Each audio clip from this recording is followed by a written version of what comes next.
News Tonight Sunday. Christmas is a time for giving gifts. We give to our family, our friends, our co-workers, even the boss. But a gift to strangers can be the most rewarding. Sundar Shadi, a resident of a little town in Northern California, discovered this years ago. As Ken Kashiwahara reports, Sundar Shadi gives a religious gift to people he does not know who practice a religion he does not believe in. Sundar Shadi is 84 years old, and every Christmas for the past 35 years he has given his neighbors a gift. It is the story of Christmas displayed on a half-acre of his land, each biblical character and scene built by Shadi himself, the shepherds, the wise men, and the little town of Bethlehem. It is a gift that has been handed down from generation to generation. My mother always liked to come see this, and she died last January, so we're come up here today to see it for her. I think it's one man's way of giving to all of us in the area. It's just magnificent. It's a big job. It's a tough job, but it inspires me when I see the people enjoying it. So I feel that maybe I'm doing some service to my community and for the people. But it is when the sun goes down that Shadi's gift comes alive, in sight and in sound.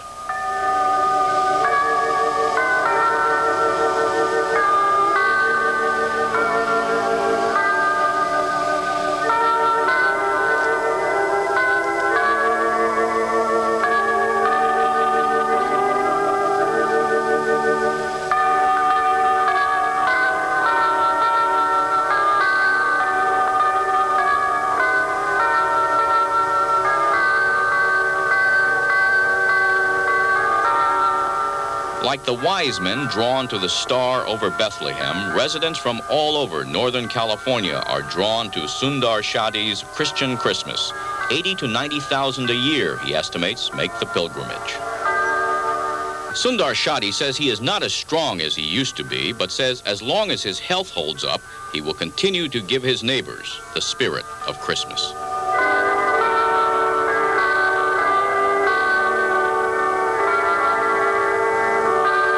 Ken Kashiwahara, ABC News, El Cerrito, California.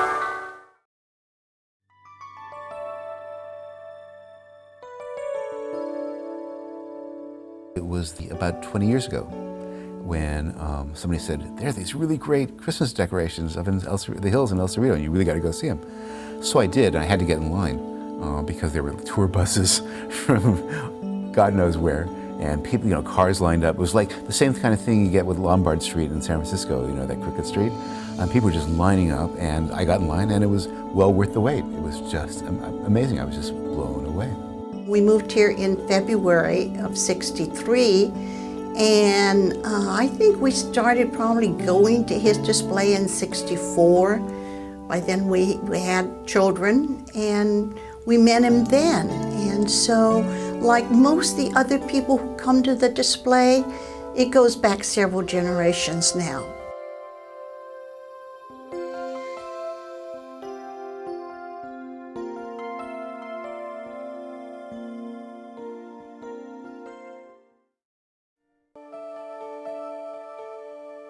Sundar Shadi was born in India at the turn of the 20th century. He emigrated to the United States in the early part of 1921. He came with some friends, and they all came to Berkeley, and they sailed from, I don't know where in India, I'm not sure, to China, and I think it was Shanghai, but I'm not positive about that.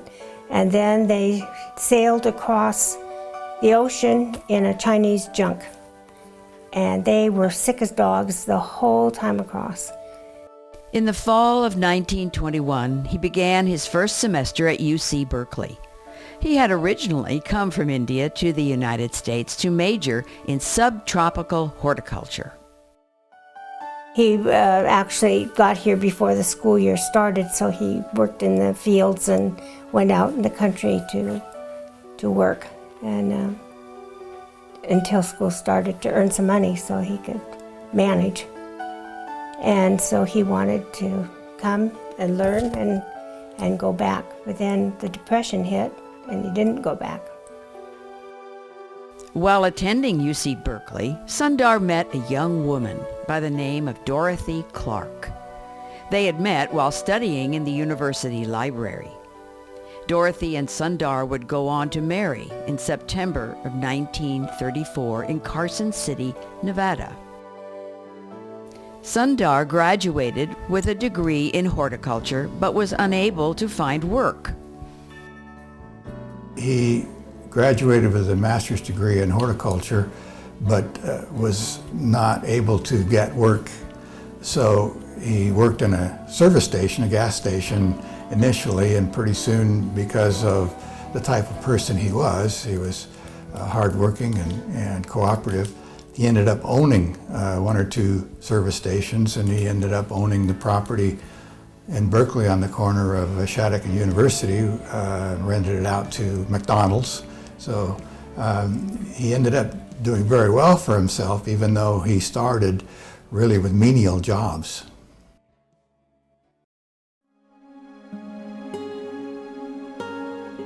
In 1937, Sundar and Dorothy purchased a plot of land in the El Cerrito Hills on Arlington Boulevard and had a 4-story house designed and built.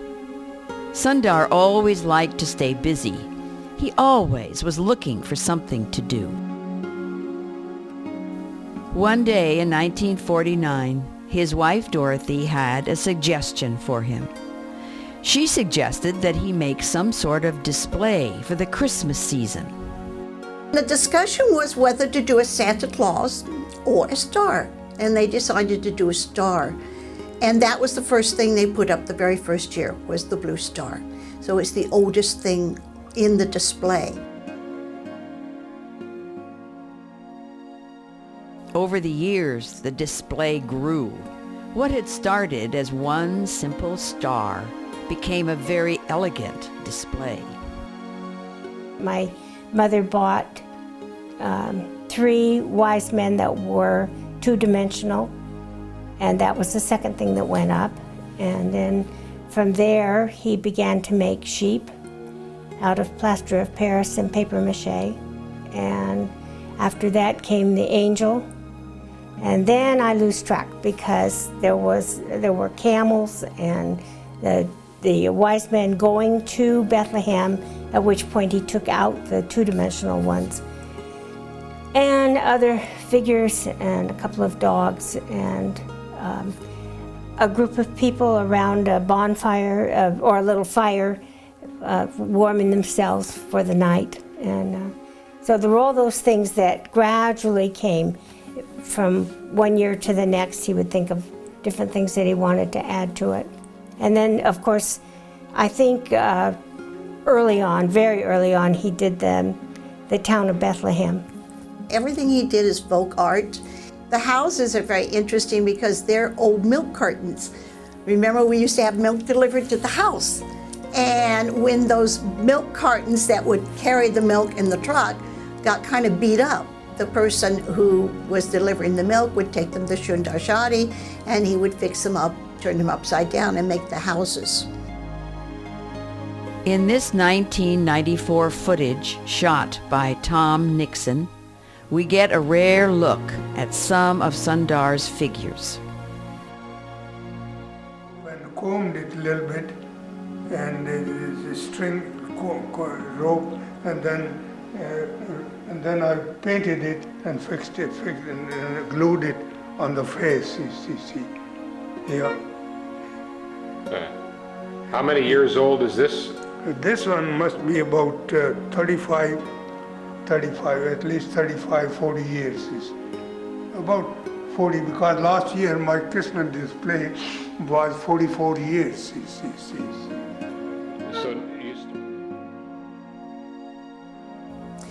In the old days, when he had it up on the Arlington on his property, they would actually have bus loads come up from as far away as Sacramento and San Jose.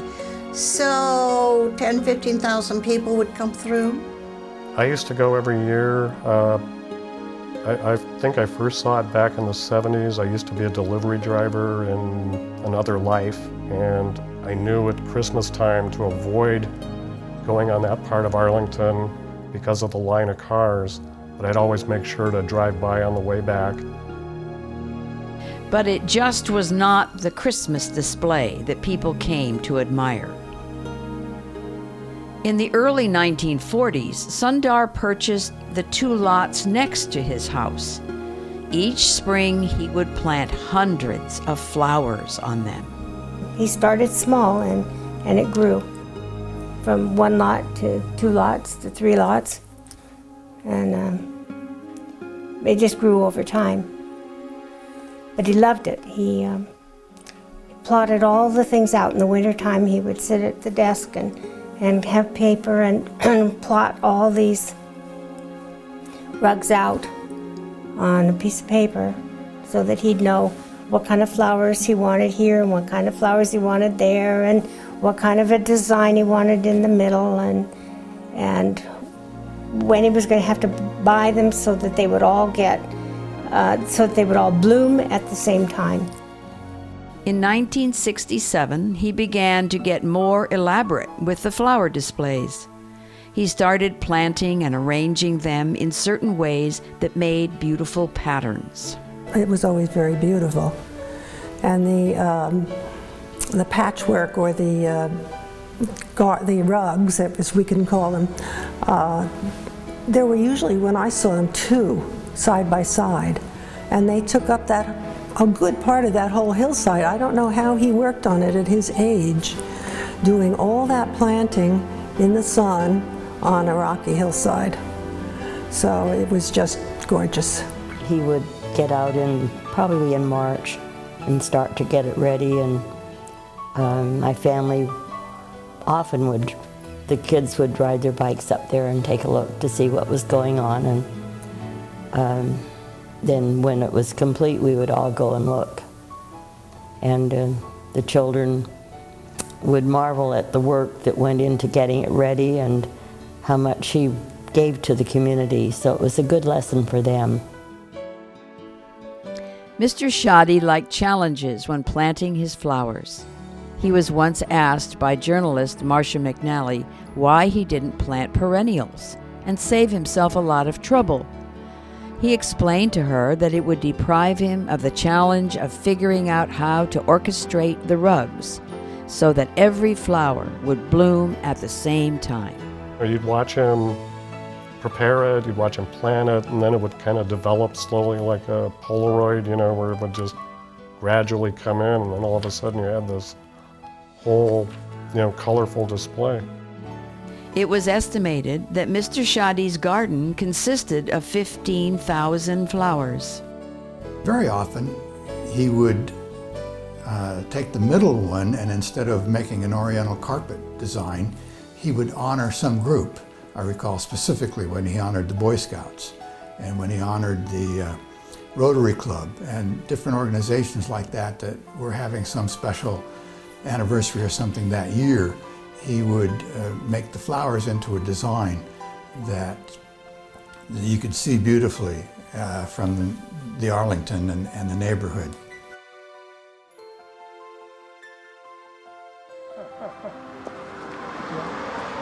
Yeah, just about a month ago, there were only maybe 1 or 2 flowers there. Then kept on more and more buds coming. And now there are no more buds. Pretty soon, all through blooming, and then they will all of them will hold the shape and still will be pretty.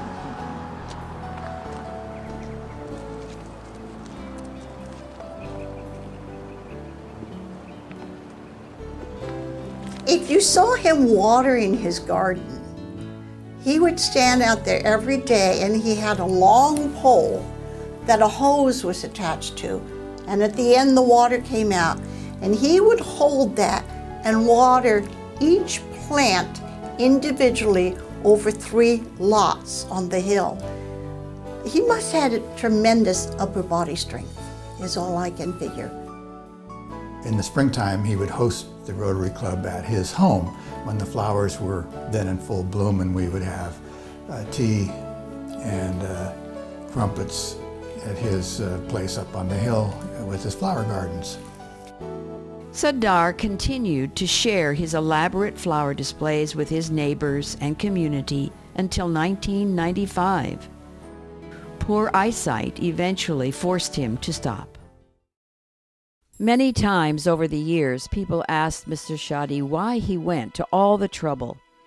In a newspaper article from 1990, he was quoted as saying, "See, I was enjoying my life. Nice wife, nice house, nice children.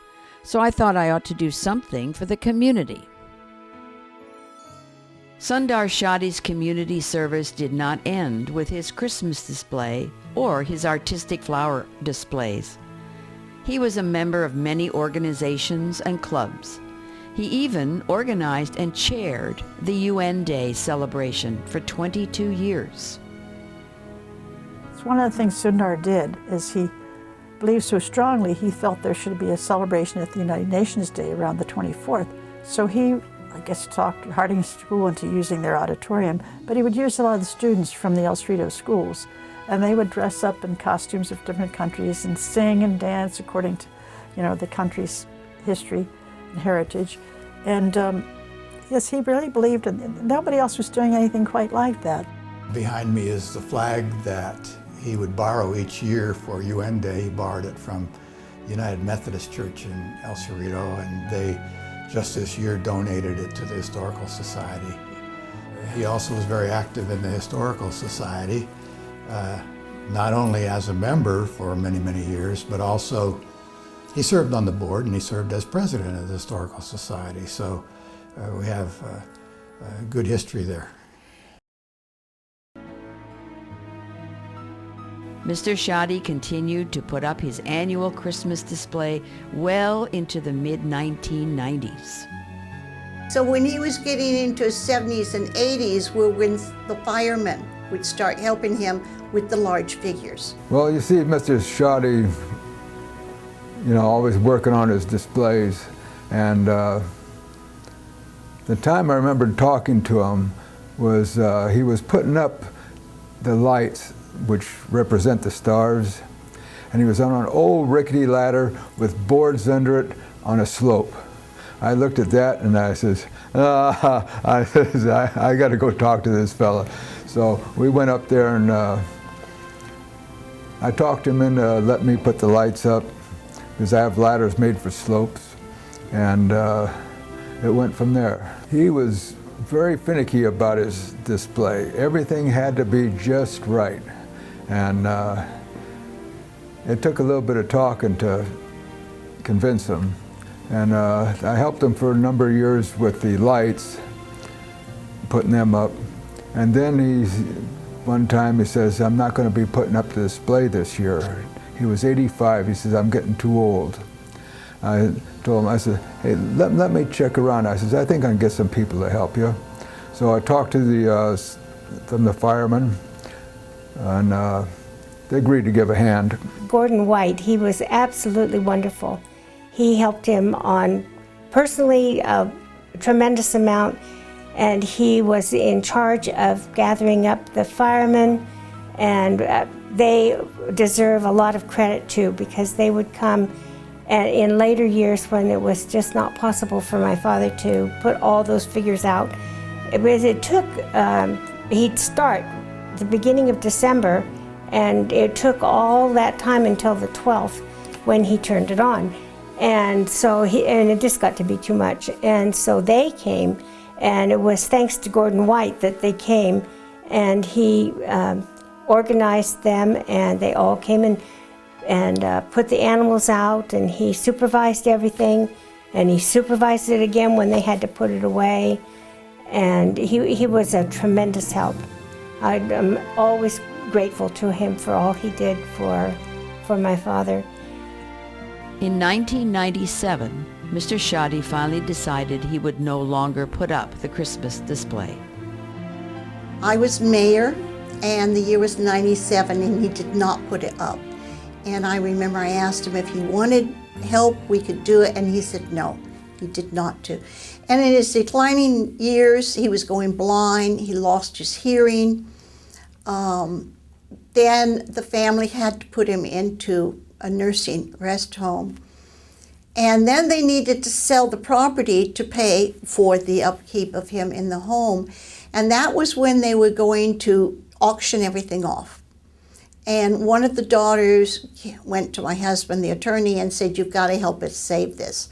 And to make the long story shorter on that, he mentioned it to me, and I said, "Well, the Soroptimist can do that."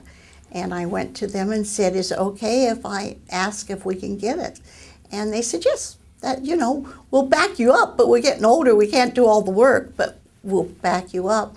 And so in that process, it ended up the family finally agreed to give it to the Soroptimist. The nice thing is he knew that the Soroptimist had them, that the Barkeys had them. And he told his daughters, 2 of them, that he was very pleased that we had them. He knew they would be taken care of. Mr. Shadi passed away on March 29th, 2002, at the age of 101. After Mr. Shadi's passing, many thought the Christmas display would never be seen again. The name might not ring a bell, but the hill probably does.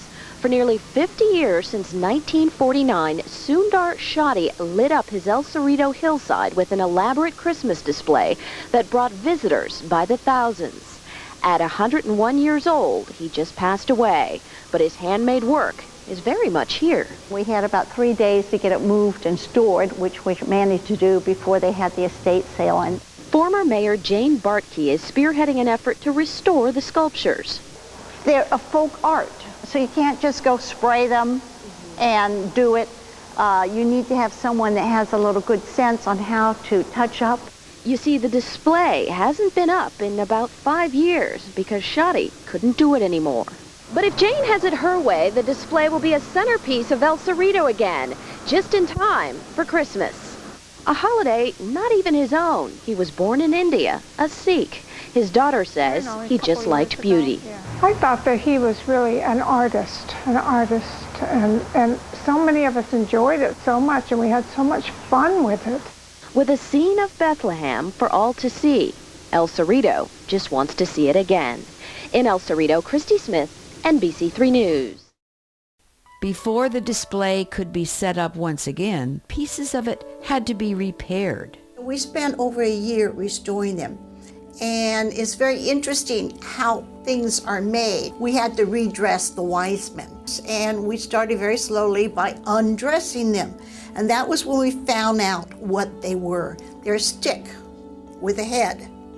And then there's some wire that goes out with 2 hands and some wire that goes down with 2 shoes. And that's basically what they are, with a little bit of chicken wire around the chest area. And then the entire thing is wrapped with strips of cotton, like mummy. So you mummify him, build it up, and then everything is covered with plastic. Matt Hauser helped repair one of the camels as part of his Eagle Scout project. We had to get the pieces, and literally at that point, a couple of the camels that I was working on were actually in pieces. So we had pieces of leg, and even one of the necks was broken at that point. So we had to kind of take all the pieces, take them apart, and we reinforced them. Because the general material they were made out of was really strong. It was kind of plaster. So basically what we did was Mark helped me with some welding, and we welded a big steel plate into the body cavity of one, and the legs were hollow. And we ran welded rebar down the legs so that they were reinforced, and then we kind of redid the legs. We reconnected them with plaster and paper mache, or mostly plaster at that point. And then after it dried, we had to repaint it, regloss it, and do all that. So we did that for both of them. Then, of course, one of them with the neck that was broken, we had to do rebar up that as well. We had to find a place to display it, and since it was made to go up a hill with the perspective, that took some time to do too. And we found the site under the PG&E wires, which is nice because you can never build there. One of the people we couldn't do without is a retired fireman named Gordon White. And he goes out about 3 weeks before, and he does the ground preparation. He does the weeding, he gets it ready and levels it for the houses, he builds the paths, he brings out the mulch to put on the paths that we can put the figures on. Then on the actual day, there are a lot of different volunteers from the city.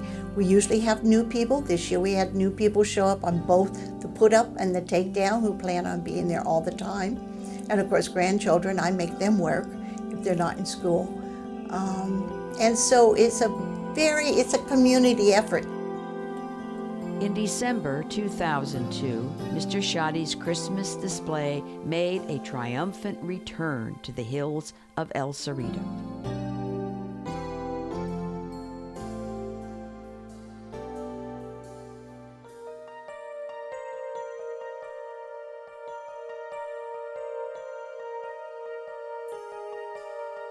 Hundreds of people still come to see it each year.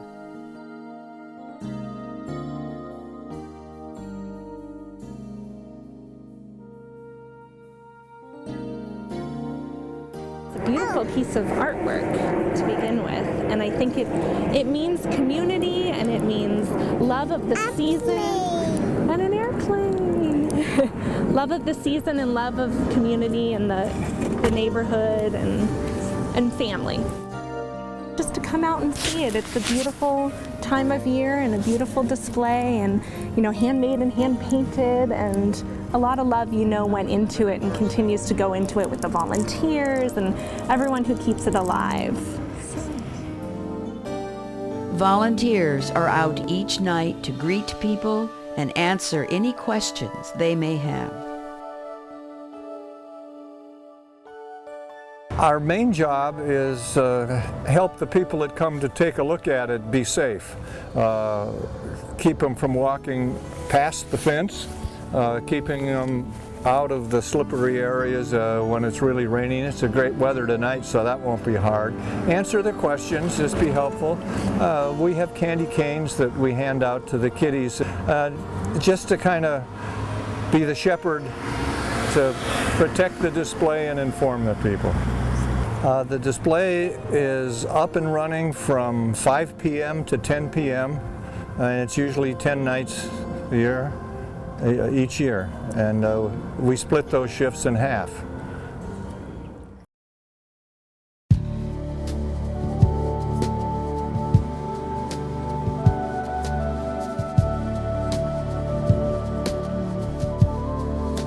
I think the display is absolutely beautiful every year when we see it. It's beautiful, and every year we wonder, can we do this one more year?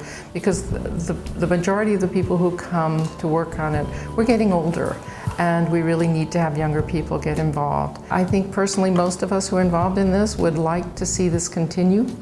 It's a tradition in El Cerrito, and as long as there's someone who's willing to, take it over and start continuing it, I think it'd be a great thing for the city.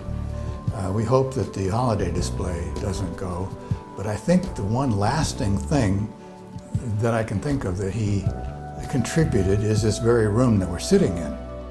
He started giving gifts to the city in the early 1990s, and by the time that he became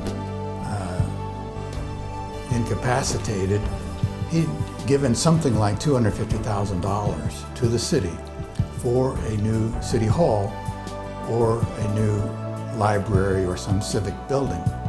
But he put a condition on it, and that was that it had to have a history room. And so we are now sitting in the El Cerrito City Hall in the history room, which has been named the Dorothy and Sundar Shadi History Room. And so I think that part of his legacy will go on forever.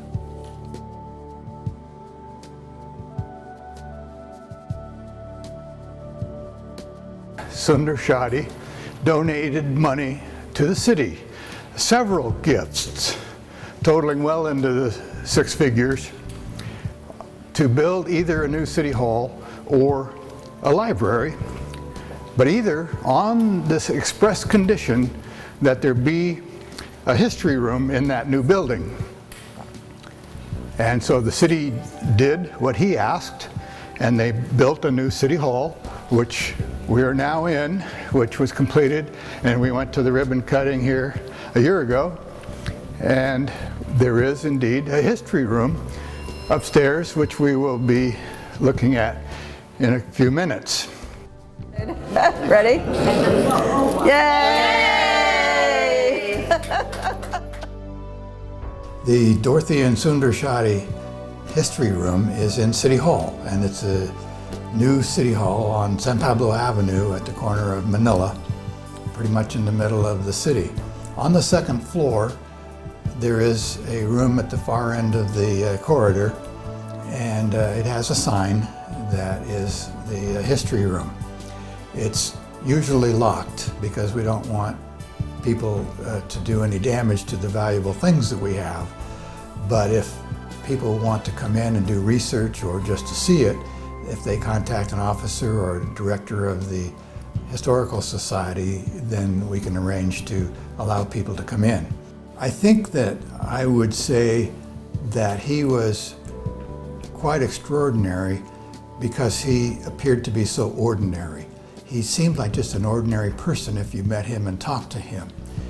He wasn't boastful or loud. He was always soft-spoken and polite and cooperative, and you would never get the impression that he was such a sharp businessman and so community-minded as he was. So that's what I would say, is that he was extraordinary because he appeared to be so ordinary, and yet he accomplished so many things. He was always giving to the community, to people. He was noted as a gardener, and because of him, the El Cerrito Garden Club, he gave money to, and they now do gardens every year and pick out a winner. He gave money for the historical room here. He loved America, the United States, and he wanted to give back to all the people in the community. So that's basically a very giving person. You know, it may seem a small thing that you created a Christmas display on your hillside, and also other displays. You created, you know, these wonderful figures on the hillside next to your home. It may seem a small thing. I think it's a very big thing.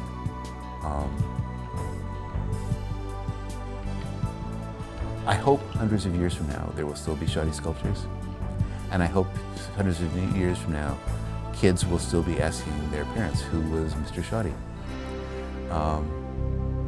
That's a lot better than you and I are going to do. And I think that's just. I think that's really right. He did something meaningful and lasting. And I hope as long as there's an El Cerrito, there will be Shadi sculptures. And I suspect there may be, if the next generations keep stepping up.